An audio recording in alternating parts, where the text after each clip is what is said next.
نحمدہ و نصلی علی رسولہ الکریم اما بعد۔ مہر کی ادائیگی یہ کب لازم ہوتی ہے؟ اس اعتبار سے مہر کی دو قسمیں ہیں، اول مہر معجل اور دوسرا ہے مہر مؤجل۔ معجل سے مراد وہ مہر ہوتا ہے جس کا ادا کرنا نکاح کے فوراً بعد شوہر پر واجب ہو جاتا ہے اور بیوی کو نکاح کے فوری بعد اس کے مطالبے کا شوہر سے حق حاصل ہے، اسے کہتے ہیں مہر معجل۔ دوسری قسم ہے مہر مؤجل، میم حمزہ جیم لام مؤجل، لوگ اس کو غلط پڑھتے موجل، میم واو جیم لام، تو یہ لفظ موجل نہیں ہے۔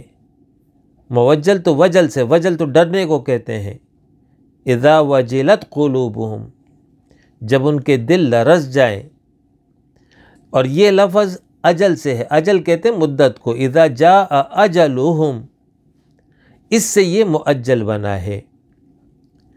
تو مہر مؤجل سے مراد وہ مہر ہے جس کی ادائیگی نکاح کے بعد فوری واجب نہ ہو، بلکہ اس کی ادائیگی کے لیے کوئی خاص میعاد اور وقت مقرر ہو، یا اس کی ادائیگی کو مستقبل میں بیوی کے مطالبے پر چھوڑ دیا گیا کہ جب وہ مطالبہ کرے تب لازم ہو۔ تو اب اگر کوئی خاص میعاد مقرر کی گئی ہو تو بیوی کو اس مقررہ وقت کے آنے سے قبل مطالبے کا حق نہ ہوگا۔ مثلاً یہ طے ہو گیا کہ شادی کے 2 سال کے بعد مہر ادا ہوگا، 5 سال کے بعد مہر ادا ہوگا، تو 2 سال سے قبل یا 5 سال سے قبل اسے یہ حق نہیں ہے کہ وہ مطالبہ کرے۔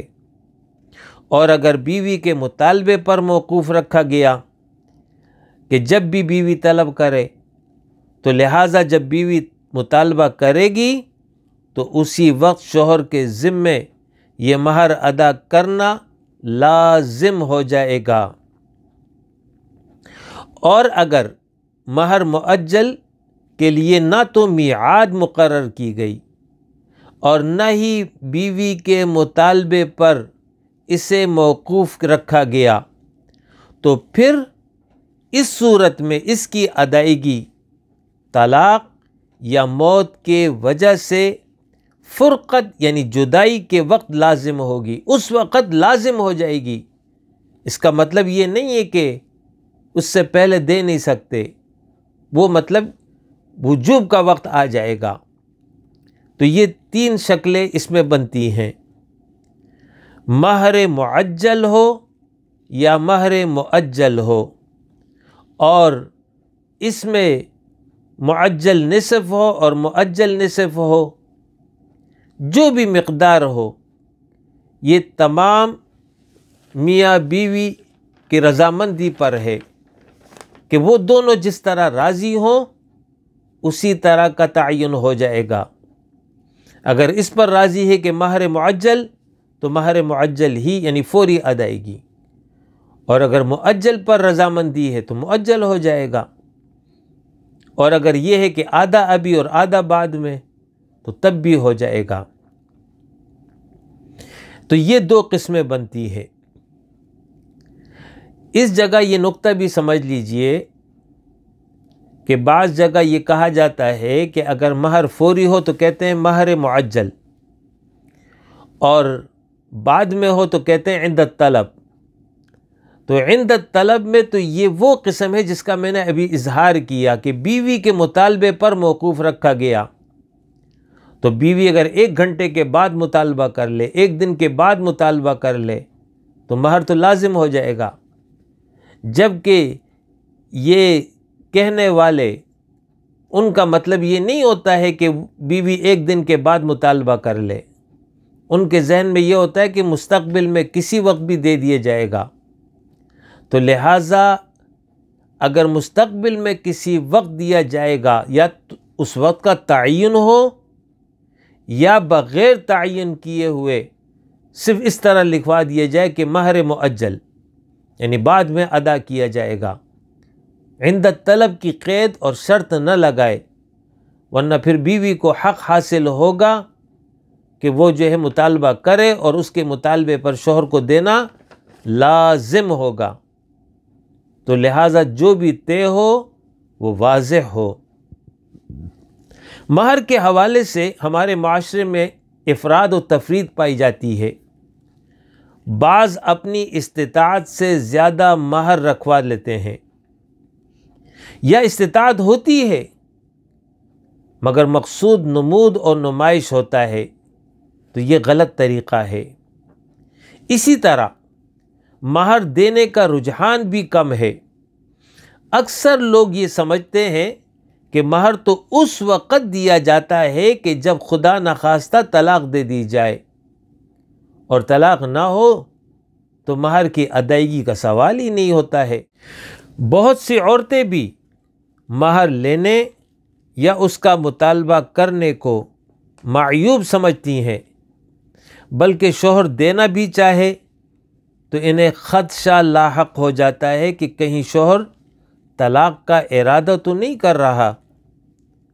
بہت سے نوجوان ایسے ہیں جن کا مہر دینے کا ارادہ نہیں ہوتا، وہ نکاح میں مہر کی تعین کو ایک رسمی عمل سمجھتے ہیں اور زیادہ مہر لکھوانے پر آمادہ ہو جاتے ہیں کہ دینا کس نے ہے۔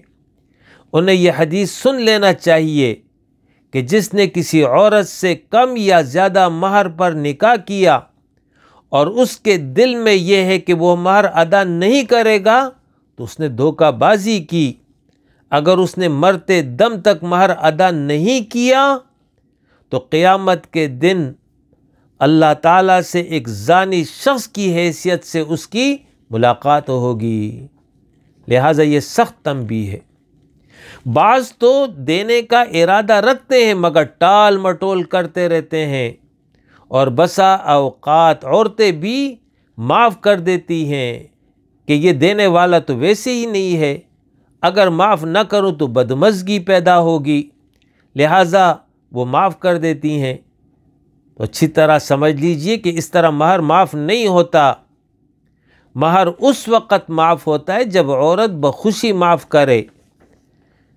فَإِن طِبْنَ لَكُمْ مِنْ شَيْءٍ مِّنْهُ نَفْسًا فَكُلُوهُ هَنِيئًا مَرِيئًا، یعنی اللہ فرما رہا ہے تو پھر اگر وہ خوشی سے اس مہر میں سے تم کو کچھ دے تو اس کو مزے مزے سے کھاؤ، تو اگر وہ خوشی سے نہ دے تو معاف نہیں ہوتا۔